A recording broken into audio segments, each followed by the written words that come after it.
Olá, boa noite, sejam muito bem-vindos. Eu sou Daniela Ramalho e nesta semana estarei com vocês. Que bom receber vocês aqui no SBT Brasília, segunda edição. Suspeito por sequestrar e matar 10 pessoas de uma mesma família se entregou à polícia. Bruno Silveira. Carlomã dos Santos Nogueira, de 26 anos, se entregou no começo da tarde na 30ª Delegacia de Polícia de São Sebastião e foi conduzido aqui até a 6ª DP do Paranoá, responsável por investigar esse caso. Ele está prestando depoimento até agora para os agentes e a gente volta daqui a pouco no jornal para trazer todas as atualizações de hoje desse caso. Muito bem, então a gente espera aí, Bruno. Olha só, defensores públicos estão preocupados com prazo para a defesa de pessoas detidas em atos golpistas. Rosiane Kennedy.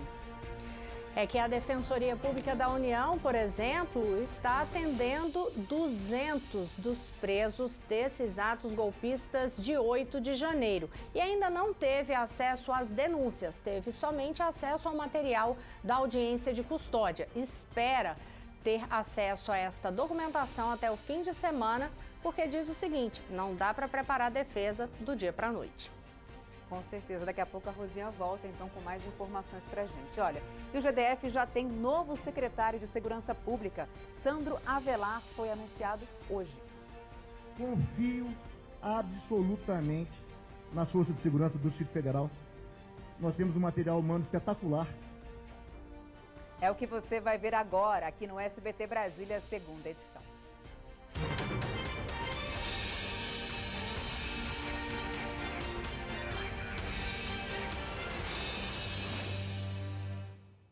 Vamos juntos? Hoje, a polícia confirmou a identificação do terceiro corpo encontrado ontem numa fossa no Vale do Amanhecer, em Planaltina. Era de Ana Beatriz Marques de Oliveira, uma das 10 vítimas da mesma família. Até agora, a polícia já identificou 5 suspeitos, um deles menor. E o último que estava foragido se apresentou hoje à tarde. O repórter Bruno Silveira está acompanhando o caso e tem mais detalhes para a gente. Oi, Bruno, seja bem-vindo aqui. Boa noite para você. Oi, Dani, obrigado. Boa noite para você, para todo mundo que está nos acompanhando. Pois é, Carlomã dos Santos Nogueira, que era ali o 4º suspeito identificado que estava considerado como foragido, ele se entregou hoje, no começo da tarde, lá na 30ª Delegacia de Polícia de São Sebastião. Ele chegou na delegacia, se identificou, falou que era o Carlomã e que queria se entregar. Nessa mesma hora, os agentes da 30ª DP já contataram os policiais civis aqui da 6ª Delegacia de Polícia do Paranoá, que é a responsável por investigar esse caso, e os agentes aqui da 6ª DP imediatamente se deslocaram até São Sebastião. Daqui até lá são mais ou menos 15 quilômetros de distância. Eles foram buscar o Carlomã e trouxeram ele para cá. Ele chegou aqui por volta das 3 da tarde, quase ali 3h05 mais ou menos, e foi escoltado pelos policiais da saída do veículo até a entrada na delegacia. Ele, na hora, ele tentou responder alguma coisa da imprensa, que foi questionado. Ele falou que agora a participação dele vai ser esclarecida. O depoimento do Carlomã começou quase que imediatamente assim que ele chegou aqui na delegacia e está acontecendo até agora. A polícia espera, com esse depoimento, então, esclarecer alguns pontos que, para eles, ainda estão obscuros dentro dessa investigação. Desde que o Carlomã foi apontado como um suspeito no último dia 22, depois que a perícia lá no cativeiro encontrou impressões digitais dele e também no carro de uma das vítimas, a polícia quer esclarecer, então, qual foi a participação do Carlomã, que tipo de envolvimento que ele teve. Se ele teve envolvimento, por exemplo, no assassinato das vítimas, só nos sequestros, na extorsão do dinheiro que a família sofreu, nas ameaças. Então, esse depoimento vai ser uma peça fundamental para tentar esclarecer alguns pontos que ainda não foram esclarecidos, principalmente sobre a participação do Carlomã. Agora há pouco, um pouco antes da gente entrar no jornal, um agente daqui da 6ª DP veio conversar aqui com a imprensa e explicar que hoje eles não vão dar nenhuma coletiva porque eles estão empenhados, então, em ouvir o depoimento do Carlomã. Esse depoimento, segundo eles, pode durar até a noite em toda, porque são muitos questionamentos para responder.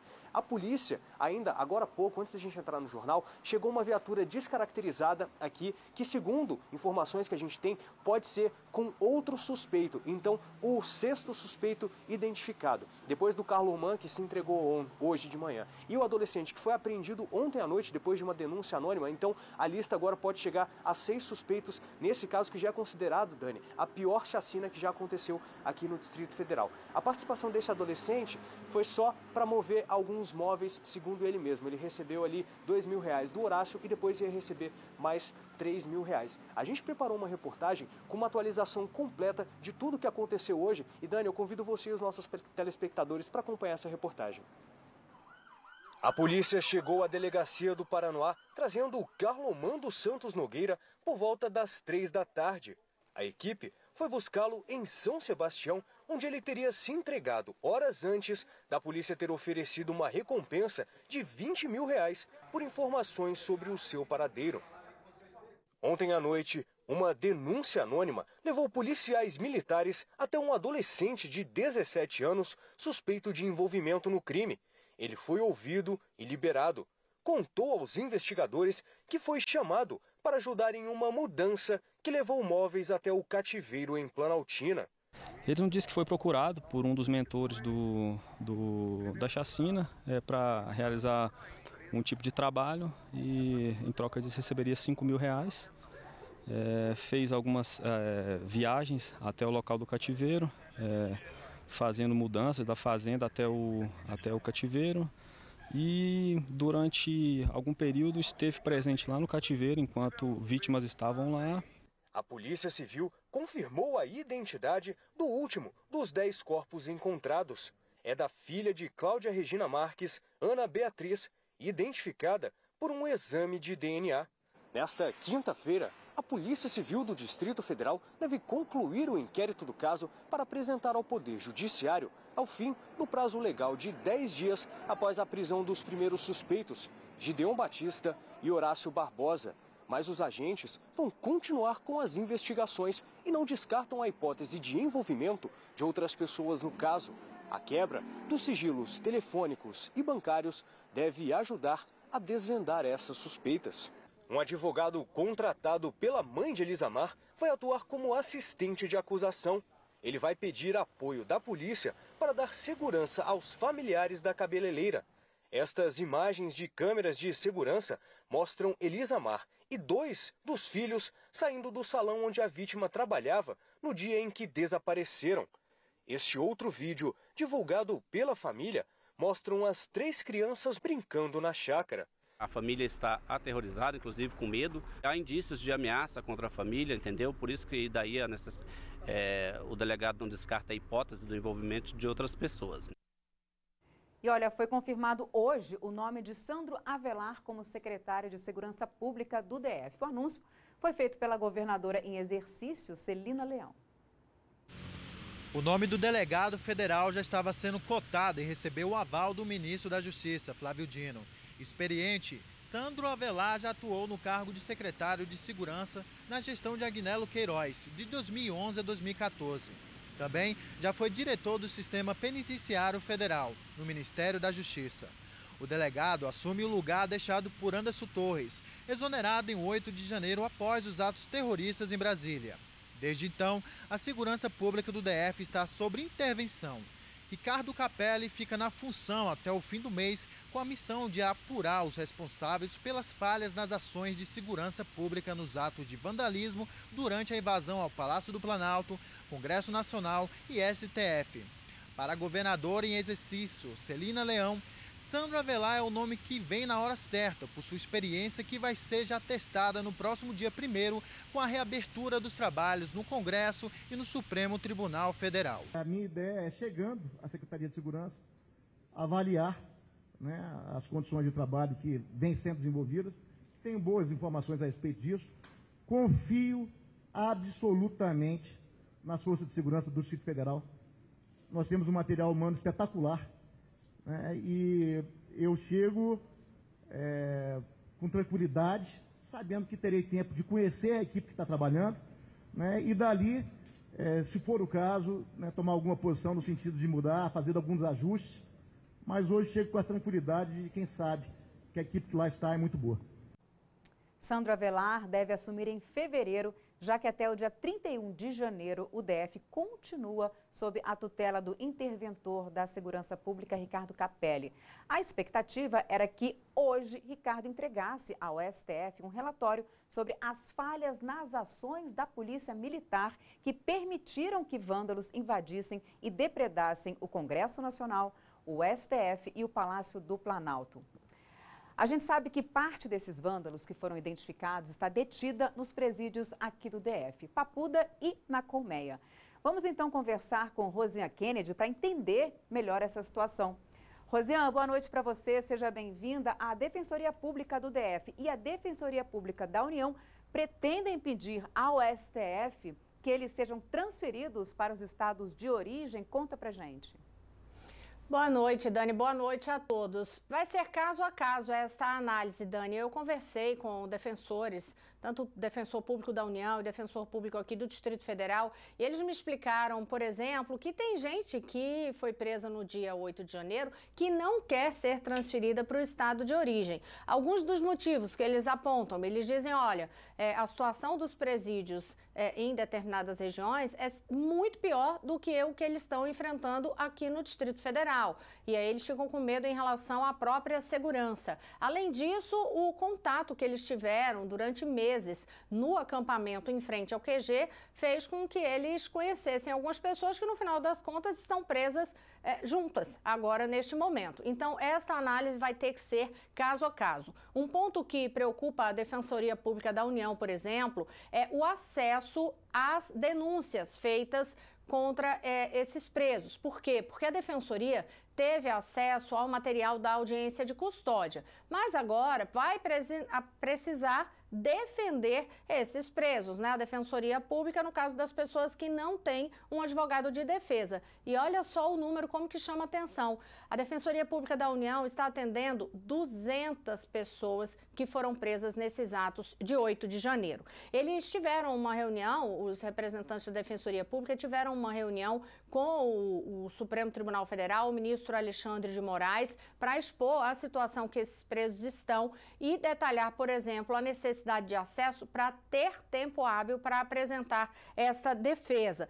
Eles observam o seguinte, que a situação mais difícil hoje é na Colmeia, mais difícil até do que na Papuda, e eles esperam ter informações até o fim de semana. Pedem, por exemplo, para que sejam liberadas aquelas pessoas que têm problemas de saúde, que chegaram a alegar isso na audiência de custódia, mas que precisam apresentar documentação. Dani.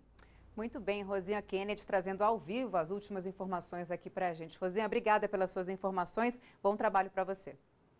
Olha, hoje foi assinado o decreto que desobriga a quitação do IPVA referente ao ano corrente para que o veículo seja transferido durante um processo de venda.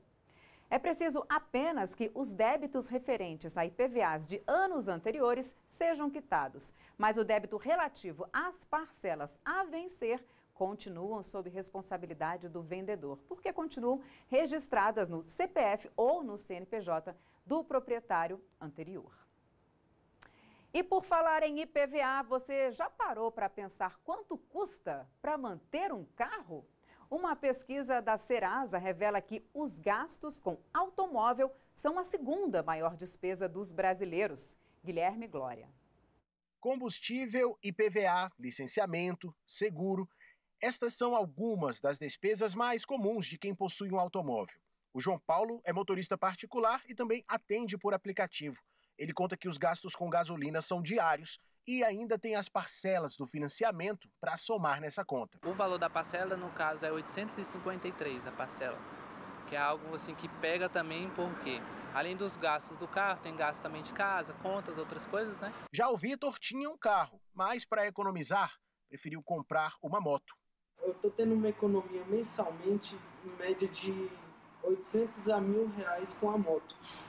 O combustível, manutenção, tempo de ida e volta para o trabalho reduziu bastante, aumentando minha qualidade de vida. Manter um automóvel não está fácil. De acordo com a pesquisa do Serasa, a relação do brasileiro com o automóvel, em 62% dos lares da região centro-oeste, os custos com veículos são a segunda maior despesa do orçamento, perdendo apenas para a alimentação. A questão de educação financeira ainda é um ponto crítico. Por quê? Porque 33% dessa parcela consideram complexo fazer cálculos para manter o veículo e 28% admitem gastar mais do que o planejado com o veículo. 24% dos proprietários de veículos respondentes dessa região afirmam que ainda não se planejaram para pagar o IPVA deste ano, de 2023. Ou seja, mesmo sendo essa despesa recorrente, ainda há muita dúvida como fazer, como pagar, será que eu vou ter dinheiro? Como que eu vou fazer para arcar com esses custos, né? Os especialistas afirmam que uma boa forma de economizar é com a revisão periódica do veículo, que pode ajudar a reduzir os gastos com manutenção. Uma das procuras maiores são a questão do pneu, né? Mas não deixam de procurar também a questão do óleo, né? Óleo, filtro de óleo, que é uma questão que tem que ser verificada e aonde a gente sempre recomenda para o cliente estar substituindo com 10 mil quilômetros ou 6 meses. A troca de óleo, por exemplo, custa em média R$ 180, mas se não for feita no prazo, pode acabar danificando outras peças. E aí o custo pode ser muito maior. Se vier a danificar o motor por completo, ou até mesmo quando a gente fala fundir o motor, travar o motor, pode se gastar de 4.500, 6, depender do motor, até mesmo um pouco a mais. Planejamento e educação financeira são as palavras-chave para não se complicar com os gastos do veículo. Eventualmente pode acontecer algum acidente, algum imprevisto que você tenha que desembolsar mais alguns gastos. E claro, todo ano tem tributo a ser pago sobre isso, todo ano tem IPVA. Então, muitas vezes talvez falta essa clareza dessa educação financeira do custo que esse veículo pode ter e também desse planejamento para poder honrar com esses custos automobilísticos. Essa agora é para quem tem estômago. Olha, um pintor é suspeito de ter instalado uma câmera escondida no quarto da enteada de 13 anos para gravar a jovem nua. O caso foi lá em Ceilândia. A polícia chegou até o criminoso durante um trabalho de rastreamento de material pornográfico pela internet. Na casa dele foram apreendidos celulares, HDs, pendrives e chips de telefonia. Todo o material ainda vai ser periciado. Ele prestou depoimento e foi liberado. Segundo o delegado, ele só ficaria detido se já houvesse comprovação de que o suspeito vendia ou compartilhava esse material. A jovem e a mãe dela ainda não foram ouvidas. A pena para este crime é de 4 a 8 anos. Mas pelo fato de ser padrasto da vítima, pode aumentar em 1/3. Segundo o delegado que investiga o caso, o pintor confessou ainda que comprou na internet pacotes com arquivos de pornografia infantil. O indivíduo, então, ele confessou essa prática de filmar e fotografar a sua enteada em cenas de sexo explícito ou pornográfica.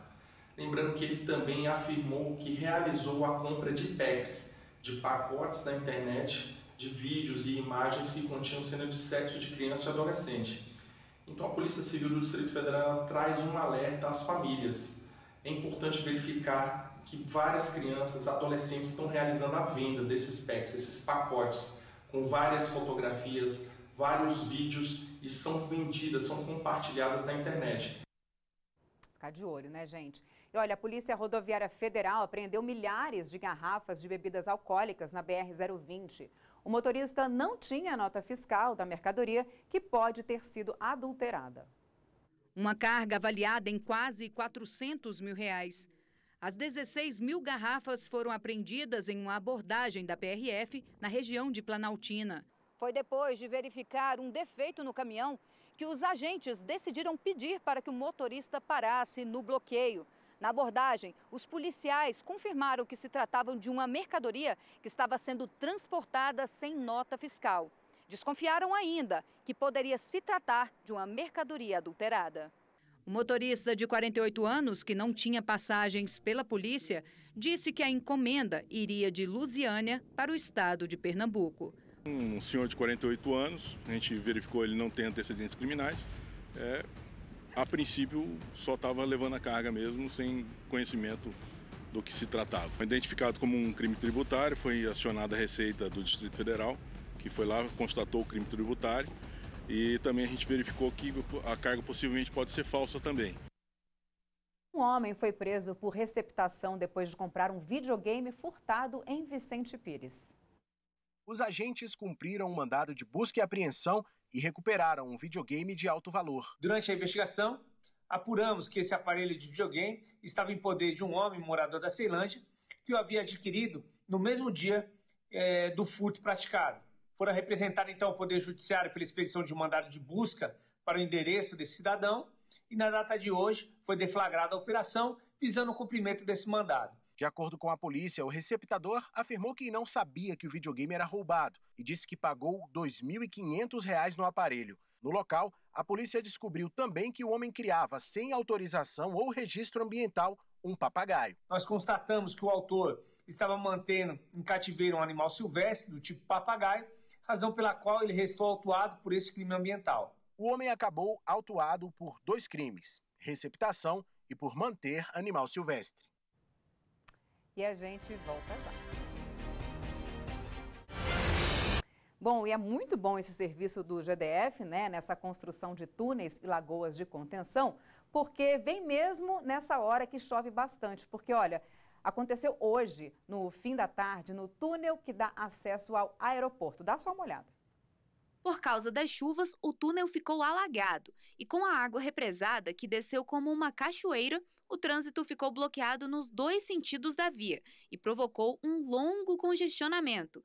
Teve motorista que se arriscou para passar, como esta caminhonete. Mas o condutor de uma ambulância com paciente dentro não teve a mesma sorte. O veículo ficou preso ao tentar atravessar e os bombeiros tiveram de resgatar a ambulância e o paciente. O trânsito ainda continuou confuso em toda a área. E olha, segundo o IMET, essa chuva que começou a cair agora no início da noite deve continuar ao longo da semana. É típico do verão, né, gente? Chuvas fortes no fim do dia. Estamos em alerta amarelo com chuvas fortes, rajadas de vento, trovões e possibilidade até de chuva de granizo. Então, todo cuidado é pouco, né, gente? Viu aí a confusão lá no túnel do aeroporto, né? E olha só, a gente fica por aqui. Muito obrigada pela companhia e audiência. Boa noite.